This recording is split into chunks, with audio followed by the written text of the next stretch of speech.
What's up, guys? I'm back with another movie review. Today I'm talking about one from Warner Archive. It's from 1939, and it is called Sorority House. This is a story of a young woman named Alice. She doesn't think she's going to be able to go to college, certainly not the college of her choice, because her family doesn't have a lot of money, and things just she never even applied. So things just she's going to be content just working at her dad's store.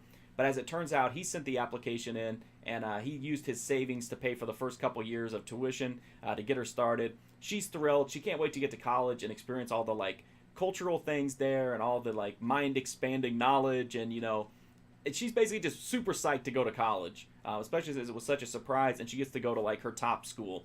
Once she gets there, she moves into a boarding house, and she makes some friends there. But her new friends are kind of like, you're not going to be here very long because you're a date getter, and a date getter is like a hot girl, and so you're going to definitely get scooped up by a sorority. And she's like, nah, I don't come from I don't come from money. I don't have the social status to get invited to a sorority. But she meets a guy, and under some colorful circumstances, and he's becomes her kind of advocate, and he knows that she wants to get into the sorority, so he kind of speaks on her behalf to some of the people at the sorority, and kind of stretches the truth a little bit that maybe she comes from money, even though she doesn't. And so Alice ends up pledging, and it looks like maybe she's going to get in, but then she's also ends up on the wrong side of the sorority queen, who is doesn't like her at all and is not pleased to have her there, and is kind of intent on crushing her dreams. And the rest of the movie is just what happens. The culmination of it is who gets invited to the sorority and who doesn't, and that's pretty much it. This movie is pretty interesting. I thought it was really fun to watch. It's obviously it's dated and it's very tame by modern standards, but at the time it was offering a look into the darker side of college life and sororities, of the way that the social system works, and that if you don't come from money, or if you're not stunningly gorgeous, which by the way, all the women in this movie are super hot. It's funny to hear them talk about how some of them aren't beautiful enough, and they're all very beautiful starlets, so that's kind of a weird part of the movie. But it takes a look at kind of the darker side of that, of the social life at college. And again, it's not super deep or super tense or whatever, but it does have some kind of surprising moments. Alice's roommates are kind of in her ear. One of them doesn't like sororities at all. The other one, really, really wants to be in a sorority, but doesn't think she's going to make it. And that leads to some interesting things toward the finale. I think it's pretty good. I like the performances in this. I thought everybody was pretty solid. The guy who plays Alice's dad is a real weird guy, though, in this movie.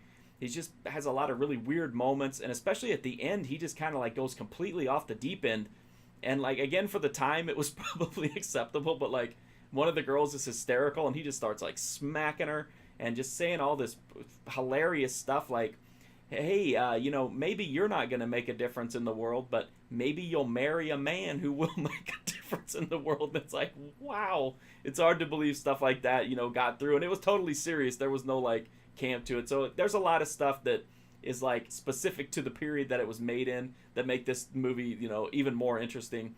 If you're a fan of classic movies, I would definitely check it out. I did, just because I liked I hope there was some melodrama, as there normally is in these kind of sorority movies. But there's actually not a lot of it here. It pretty much plays as a straight drama until the finale, and then things definitely take a more melodramatic turn.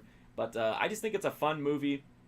Definitely one for people who appreciate, older movies and kind of stuff that's dated but still holds a lot of interest and is, entertaining to watch. The DVD from Warner Archive the transfer is really good on this. It does show more wear and tear at times than others, but it's definitely overall solid, and it's pretty consistently good. It's got decent detail. It's a movie from the 1930s, and I don't think it underwent a huge restoration here, but I do think it looks really good. I don't think anybody's going to be disappointed by the visual quality here. I definitely recommend the movie, and the DVD here is good. Obviously, it doesn't have a lot of extras, but it does have a really solid transfer, which to me is the most important part of a DVD package. So, like I said, if you like classic movies, definitely consider giving it a shot. If you like this review or you want to read more about Sorority House, I did a full write-up on my website, markfusion.com, as well as tons of other Warner Archive releases and all kinds of other genre films. I'm also on Twitter, Twitch, and Instagram at markfusion. Also on Patreon if you want to get exclusive content. But the best way you can help me out is just to hit that sub button. That would greatly help me out. and it's kind of like my invitation to your sorority. So I would like to be a member of your sorority. So please hit that sub button to make that happen. Thank you so much for watching this video, and I definitely do appreciate it, and hopefully I'll see you soon.